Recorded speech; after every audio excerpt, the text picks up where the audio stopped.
Hola, me llamo Jo Jiménez y soy artista visual. Estudié arte y desde entonces trabajo desarrollando mi obra en distintos proyectos autogestionados de arte e ilustración. Mi obra se ha asociado a marcas como Vans, Keds, Toms, Nars y Alto Las Condes. Mi objetivo como artista es democratizar el acceso del arte a un público universal y ser una artista cercana.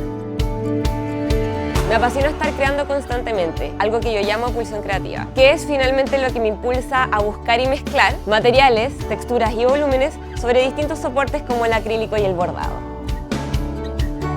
En este curso de doméstica te enseñaré a mezclar las técnicas del acrílico y el bordado en un bastidor XL. La idea es que aprendas a crear tu propia composición floral utilizando distintas técnicas de bordado y pintura acrílica para resaltar texturas y volúmenes en un formato más grande de lo convencional. Primero te contaré quién soy y te mostraré algunos de mis referentes. Luego analizaremos los materiales necesarios para el curso.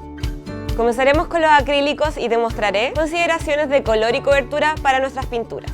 Continuaremos con los materiales de bordado y te mostraré algunos puntos para desarrollar tu proyecto.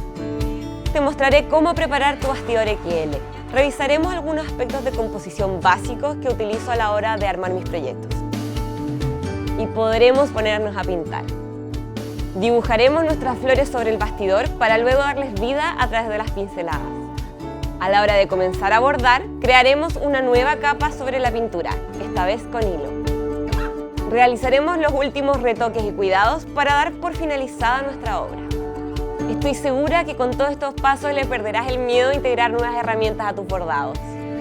Para tomar este curso necesitas un bastidor de pintura, telas, pinceles, hilos y lanas de distintos tipos, aguja, tijeras, acrílicos, plumones de pintura, engrapadora, martillo y un alicate.